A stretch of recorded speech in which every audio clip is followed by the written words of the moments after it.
Good morning, ladies and gentlemen. George Christian, speaking with you, sharing my knowledge about Spain, Valencia, and Denia. And we are in the Habsburgs 2 centuries, 16th and 17th, 1500s and 1600 years. So the 200 years when the dynasty named Habsburgs, the dynasty with Austrian, German, Burgundy, Flemish origin, was sitting on the throne of Spain. We're going also to speak about Duke of Lerma, who was the owner, the most famous owner of Denia over the last 500 years. We're going to speak about expulsion of Muslims, of Moriscos, and about the art of 16th and 17th centuries. But first, as always, just general understanding of these 200 years is that we had the House of Habsburgs, who were usually called by Spanish Los Austrias, because they came from Austria. And it's quite simple to remember them. Roughly, they were in Spain from 1500 to 1700, 200 years. And we had 5 rulers, 2 Carloses and 3 Philips. The first 2 rulers were called Grandes, the Great. That was Carlos I, reigning till 56, and his son Philip II, El Pretende, cautious, married to Mary Tudor the Bloody, by the way, but well, that was one of his wives during his quite lengthy reign, the one who sent the Invisible Armada in 1588 to try to win over England. So anyway, these 2 rulers, 16th century, were called the Great.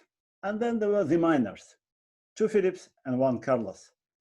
Philip III, see how young he is here on this portrait.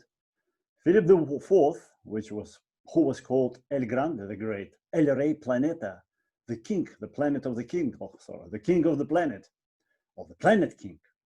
All right, and then Carlos II, El Hechizada, the charmed one, who didn't have any children, and with whom the Habsburg dynasty in Spain finished.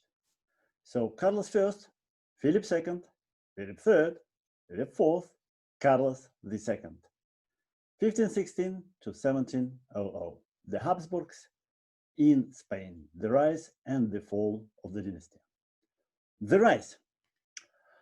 During 60 years, 1580 to 1640, Spain was merged with Portugal. So under 3 Philips, the second, the third, the fourth, this was an absolutely enormous Spanish-Portugal empire. The whole of South America, most of North America, the Iberian Peninsula. These yellow bits are what only belonged to Carlos I, sorry. But the rest, half of Italy, the Netherlands, parts in Africa, Philippines, Macau here, which was Portuguese, and so on and so forth.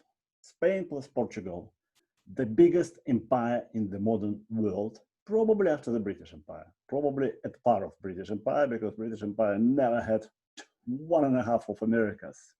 1580, 1640. But how come? How Habsburg, well, let's say Austrian, German dynasty, turned out to be occupying the Spanish throne? Nice and simple. You remember the Catholic kings, Ferdinand II and Isabel I, Castile and Aragon. They had 7 children, but unfortunately, the one who matters was Juana, their daughter. Juana, who was sometimes called Juana of Castile, Juana I of Castile, or sometimes was called La Loca, the Mad One. What happened? She was married to Philip el Hermosa, Philip the Beautiful, who came from the House of Habsburg. At that time, his father, Maximilian I, was the emperor of the Holy Roman Empire, and his mom, who died quite early, was coming from the huge kingdom of Burgundy.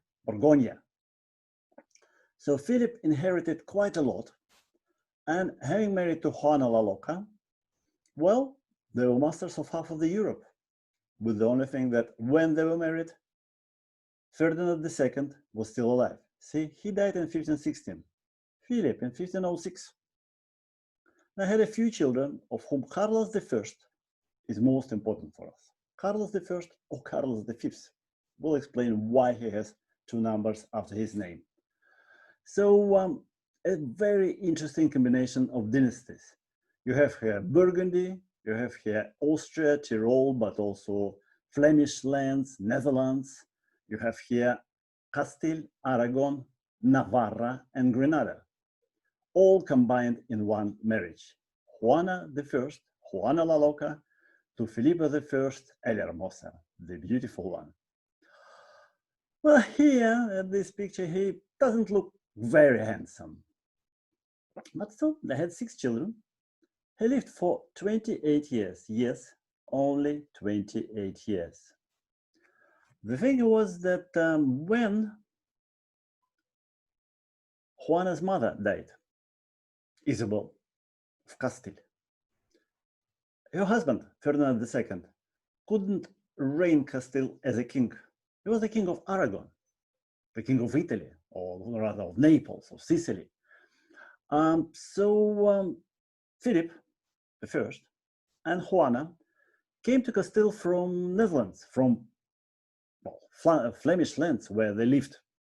Carlos I, by the way, was born in Ghent, which is now Belgium.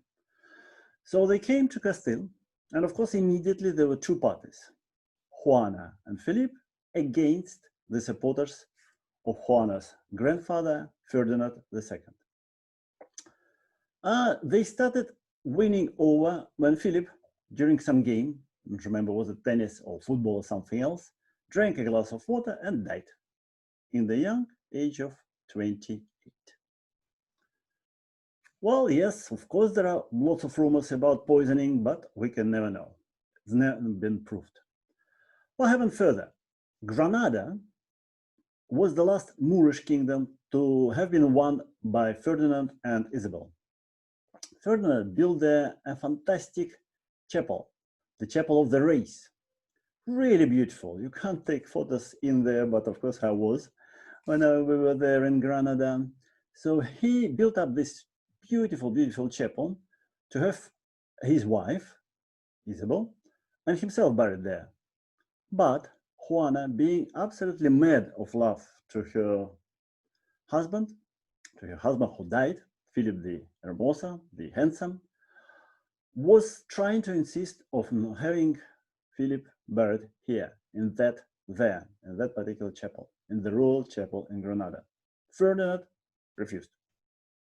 That's another ground for supporting that not everything was very good with Philip's early death. What Juana did, she took some nobility, she took her husband's coffin and started traveling around Spain. She was traveling at night time or keeping vigil at night time and sleeping during daytime. That was going on for 8 months. Also, she was quite anti-Catholic, not very positive feature for those years. So gradually, yes, she developed this reputation of being mad. See her view here, her side here, her countenance here in this famous painting, which is in Prada, in the Museum of Prada. That's when she was going around the country with her husband's coffin, with the coffin of Philip I of Castile, the first Habsburg in Spain. Well, already by 1509, the court started recognizing her as not so firm in her mind, let's say mad. And she was placed in Tordesillas, in a castle in Tordesillas. Here she is. She spent there 57 years. All this time, technically, she was the first nominal queen of all Spanish kingdoms, i.e. Aragon, Castilla, and Navarra. What is interesting, her keepers, The supervisors were the famous family of Sandoval and Rojas. Yes, yes, yes, they, who were also the Marquis of Denia.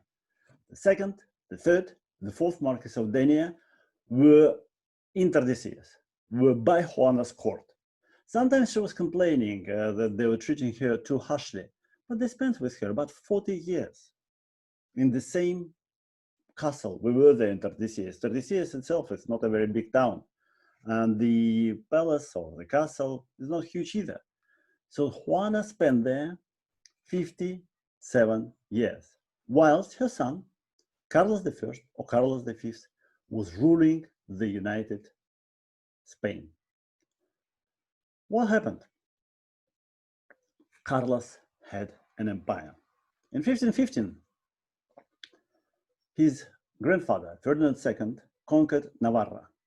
And since then, the borders of continental Spain never changed. So technically, Spain is the country, the only country, okay, together with Portugal, are two countries in Europe with the boundaries, with the frontiers, which has never changed for 500 years. Because at that time, France was much smaller than it is. Germany was just a combination of lots of states as well as Austria. Italy was a combination of lots of independent states. England, of course, was fighting independent Scotland and still didn't own Ireland. So 1515 was the day, was the year when Spain got its continental borders as they are now, with only loss of a part of Navarre later on, 100 years later. So if you look at the empire which Carlos I inherited, that was Spain, together with lands in Italy, the kingdom of Naples, the Sicilian kingdom, Sardinian. Then he also had the lands from his father, Philip I the Handsome, Netherlands, Franche-Comté, and so forth. And then the growing American empire in South and North Americas, an enormous one. Of course, the blue countries were his enemies. So most of his life, Charles I was fighting France and was fighting Turks, the Ottoman Empire. And that was interesting, by the way, that at this time France was actually an ally of the Turks. Very strange, Catholic kings and Turkish sultans. But yes, they were together in this fight against Spain and England.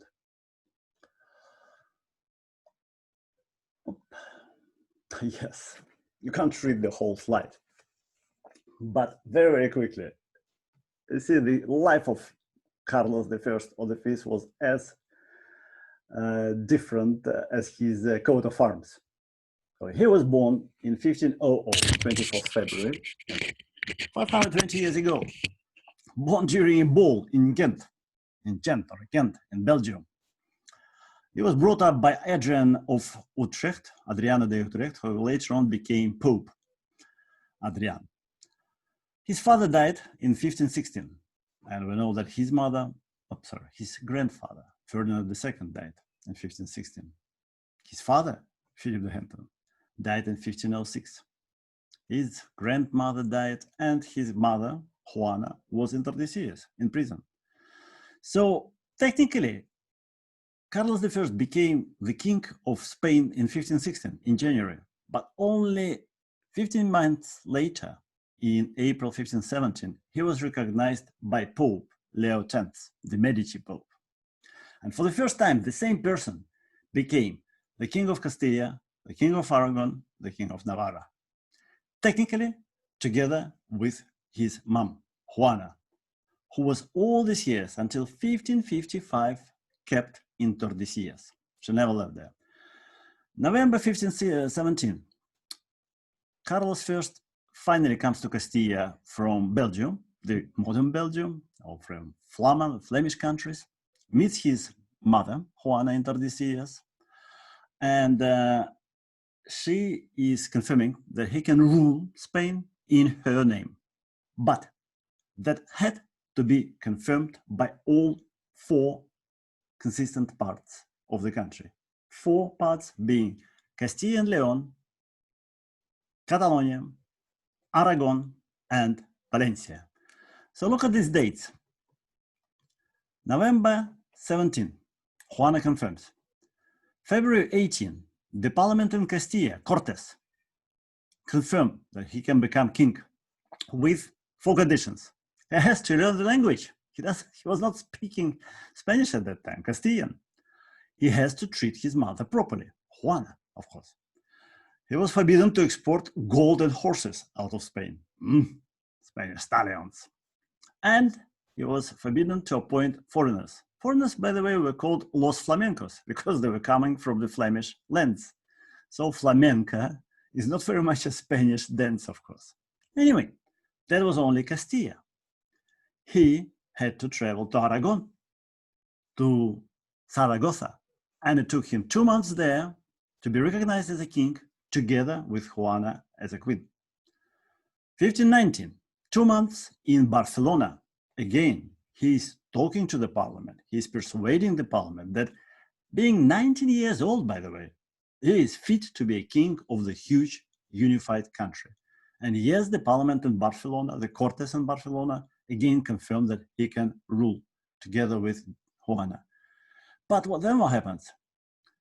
His grandfather, Maximilian, who was the emperor, Maximilian I, an interesting person, dies in January 1519. And he receives news that he has been elected king of the Germans in Frankfurt. So he's got a choice to go to Valencia, which he hasn't visited as yet, or to go to Frankfurt, Aachen, to be actually elected king and later emperor. He decides to move north to Valencia. Either he visited it just for 1 day, 16th May to 1520, because his longest stay would only take place in 1528, 8 years later. He sent a document, "Please recognize me as king." Well, we'll tell you a little bit later what happened. But he needed support, so he started creating what's called the Grandes of España, the top nobility, the marquises and the dukes, and of course the first stage, the counts. In 1520, he appointed representatives of 26 families. Now we have about 700 Grandes de España.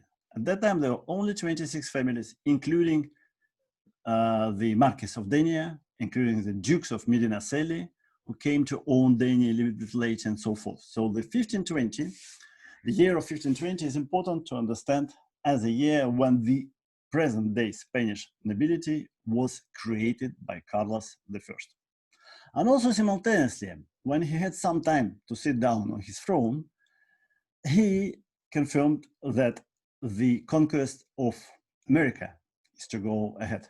So 1521 took place the conquest of Mexico, the famous one by Cortes. What is also important? He was a busy bee, Carlos I, who was also elected the emperor of the Roman Empire of German nation, Carlos V, but the actual election took place only in 1530 in Bologna. And Bologna still celebrates this event because it was one of the highest points in Bologna's history. But yes, he was busy. 40 large voyages on land, 21 voyages on sea. His wife, Isabel of Portugal, died in 1539, and he never remarried. 4 wars with France, wars with Turkey. Then, of course, clash with Protestantism. 1517, Martin Luther. And then 1529 and onwards, peasant wars in Germany, constant wars for 25 years. Only 1555 did the Peace of Augsburg take place, and well, it came that actually Germany was cut or separated between Protestant little kingdoms or principalities in the north and Catholic in the south. So his life was really, really, really busy. And well, he abdicated. 1555. He was 55 years old, and he abdicated. He gave the Roman Empire, the Roman German Empire, to his brother Ferdinand, and he gave Spain and all the Indies to his son Philip II. Yes, at that time, Carlos suffered from gout. He moved to the eastern part of Spain, and 1558, 21st September, he died in Yuste, actually from malaria, not from gout even. Later, 15 years later, his son Philip II built Escorial, a beautiful monument to his father, and reburied Carlos I, Carlos V, the most important Habsburg king of Spain, in there, in Escorial. And that was also the reason for moving the capital of the country from Toledo to Madrid during the times of Philip II. Carlos I gave Spain its coat of arms, which is quite interesting. First of course, I don't like the fact that there is no Valencia here. We have Castile here as a castle, we have Leon, we have Aragon, we have Navarra, Granada, and the lilies of Bourbons. 3 crowns and 2 pillars. The 2 pillars are the pillars of Hercules, i.e. Gibraltar. And that's interesting that during the time of Ferdinand II, the motto here was non plus ultra, do not move further on. During the time of Carlos I, non was lost. So the motto of the whole country became plus ultra, meaning go beyond, go further, like the Olympic Games. And I love this fact, that the actual coat of arms of the country tries to inspire you, saying plus ultra, always try to be more important, always try to get to more places, and so forth.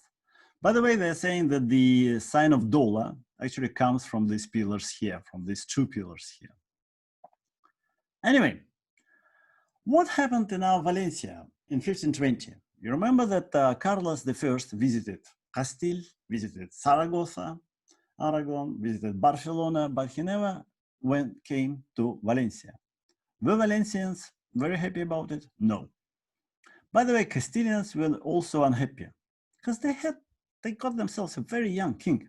See his portrait here, a boy, a very young king, and he's trying to rule these ancient kingdoms.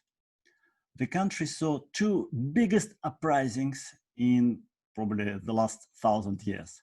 In Castile, the uprising was called Las Comunidades. Not communities, not communists, but actually representatives of communities. The most famous leader of the uprising was Juan Padilla, and it was continuing for 2 years. And by the way, they paid a visit in August 1520, they paid a visit to Juana Loca, trying to persuade her to become the actual queen, and she refused. In Aragon, especially in Valencia, the uprising was called Las Germanías, the Brotherhoods. Actually, Germanías were a kind of militia, local militia, which was established by Ferdinand II 20, 30 years ago. And they got together the representatives of the guilds. So the uprising was more or less, it's called here, los plebeyos against los abusos y excesos de los nobles. So the middle class, if you like, against the higher class, but for the good king, viva el rey. Although to a certain extent, the 2 uprisings were also a protest against the growing absolutism of monarchy. Because really, that was for the first time that whole Spain was under one king, Carlos I. The Germanías, or Germanías, nearly in every town, in Denia, in Valencia, everywhere we have a very big street which is named the Germanías. It's like we call, we remember about Wat Tyler in England and so forth. What happens? For about 1 year, the Germanies were just based in Valencia. See this painting here? This is the famous Adrian VI, the Pope, coming to Valencia to try to persuade the leaders of the uprising, Llorens, Sorolla, that they should lay down their arms, that actually they are to be reigned by Carlos I and that he is a good king. No, it didn't happen. They didn't succumb. The uprising was then led by Vicente Perez. And again, there is a street of Vicente Perez in Valencia. And the uprising was going on in Valencia, in the Kingdom of Valencia, for 3 years, 1519, 1522. The viceroy, who was in Valencia, escaped to Denia and spent more than a year in Denia because Denia's castle was impregnable between June 1520 and July 21. In July 21, what happened? The troops of the Germanias left Valencia, moved here to Gandia, not far from here, 40 kilometers, and there was a big battle where Las Germanias won. They were fighting against nobility, very well armed. The knights, we had a Duke of Borgia there, Duke of Borja, for instance, on the nobility. And then they moved further on to Denia. And that was interesting that by that time, the viceroy, who was really, really afraid, left Denia. And also he left Denians a letter saying that they can succumb to the uprising, they can actually leave Denia if they see that the Germanies are too strong. That didn't happen. Denia was under the management. We remember that Sandoval and Rojas, the owners of Denia, were spending all their time in Tordesillas together with Juana, La Loca. So Antonio Palau was a kind of military governor of Denia, and he was the one, after Viceroy had left, he was the one who said, no, we will not surrender. We will be fighting the Germanias. His grandson, Marc Antonio Palau, became the first historian of Denia. He wrote a book called Diana Desenterrada, literally the city which has been dug out. Why? Let me just quote you two quotes. First, 1520, August. El Rey, the king, Carlos I, is writing to Denia from Aquisgrán, which is Aachen, where he is to be elected as king of Germans to start with. And he is praising the fidelity, the loyalty of Denian citizens. The second quote is actually July 1521, the siege of Denia by Germanias. Antonio Palau gathered a meeting in the center of the old town, up there in the castle. And there was a cemetery there, near the old church of San Roque. And in the cemetery, I don't know, probably they were reburying. I don't know the details. I never read I never found the details. Probably they were reburying the old graves. And there were some bones and skulls scattered around or being moved. So he took a skull, like Prince Hamlet, and looking at it, he pronounced these absolutely famous words. They're really quoted very often when somebody is speaking about Dania's history, saying that these are the bones and the skulls of our ancestors, who were always loyal to our kings, who were always loyal to our masters, señores. So the one who doesn't want to keep this loyalty can leave the castle now and join the Hermandades. But we want to die here as good subjects of our king, of our masters. And these bones, these skulls will be happy about our loyalty. So this really quite a moving speech, isn't it? And the mood of the defenders changed. They started fighting and Germanias left. They actually burned down the lower town, or rather the lower suburb, but the castle itself was never taken. All right, we finish with Carlos I. We are still in the 16th century. I have to briefly tell you about the very important person from Gandia, which is not far away from here, 550 kilometers only. And this is Francisca de Borja, who became a saint. He became a saint due to two circumstances. Originally, he had an absolutely fantastic career at the court. He was a major page, or rather, even a high position with Empress Isabel de Portugal, the only wife of Carlos I. But when he was 29, Isabel died in 1539. So he withdrew from the court, and later on his wife died, Eleanor de Castro, in 1546, after which he left all his worldly belongings to his brother, left Gandia, and joined the order of Jesuits. Later, he became the leader of Jesuits, the commander, the general commander of the company of Jesuits. And after he died in 1572, he was quite soon made a saint. So he's San Francisco de Borja. At this moment, the only saint from our part of the former kingdom of Valencia. His famous words, again, when Empress died, Isabel of Portugal, she was put in a coffin and again moved around the country, as we heard already. And looking at her body, which started decomposing, he said, "I don't want to serve a master who is mortal, who can die." So he decided to serve to immortal master, the god. So these are very famous words. This painting you can see in Gandia's palace, and the painting on the right here, when he's saying goodbye to his family, to his palace in Gandia, you can see in the Cathedral of Valencia. So San Francisco de Borja, most famous son of Gandia in the 16th century. We're still in the 16th century. Philip II, the son of Carlos I. Spain owes to Philip II her glorious past. He was administrator. He was a bureaucrat on the throne. But how many things he was dealing with? He was defending Catholicism, yes, against British. So fighting England. He was fighting Turks, Muslims. He was fighting a war in Netherlands, because Netherlands were never happy. And he reached he did lots and lots of important things. First of all, he was ruling the huge empire.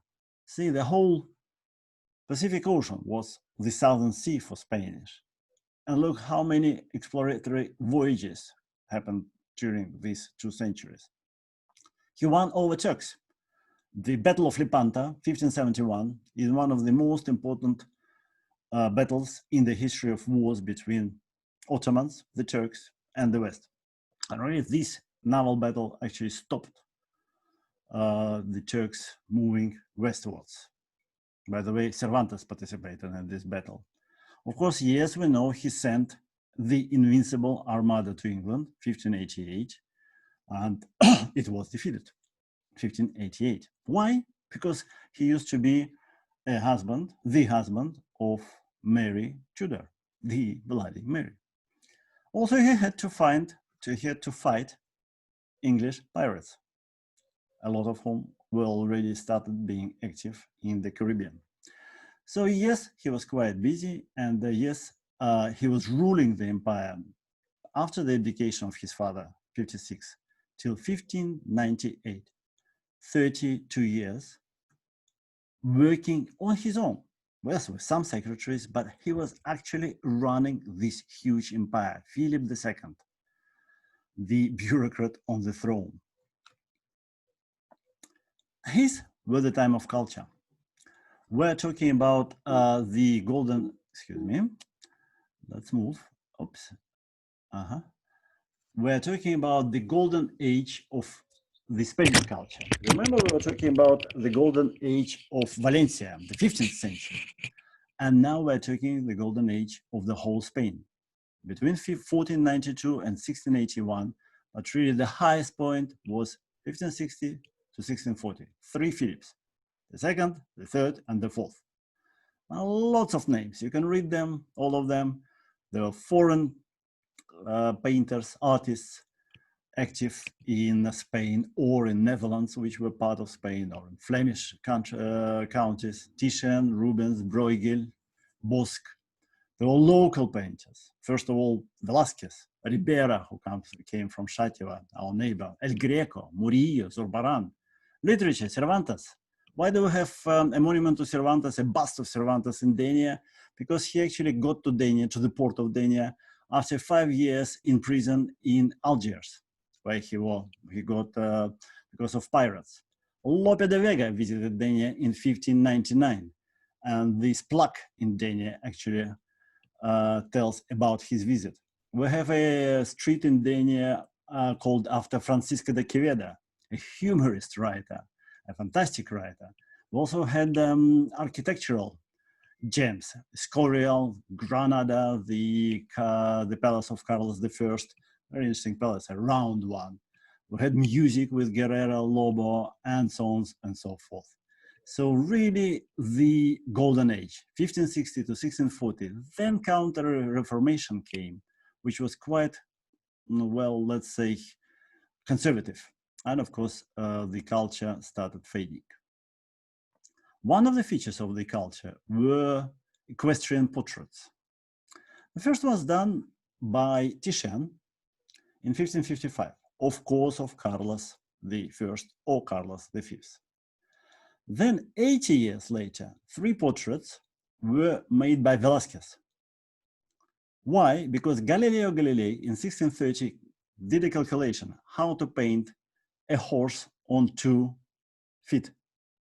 And so due to these calculations in 1630, we have the portrait of Velázquez by Velázquez of Philip III, the portrait by Velázquez of Philip IV, and also of Count Duke Olivares, who was running Spain by that time. But in between is this beautiful portrait by Rubens, 1603. And this is a portrait of the Duke of Lerma, or the 5th Marquess of Denia. And you can see palm trees here as a sign that Lerma was the master of Denia. We're going to speak about it later on in the second part of our chapter. Thank you very much for your attention. It was George Grisham telling you about the history of Denia, Valencia, Spain. Goodbye.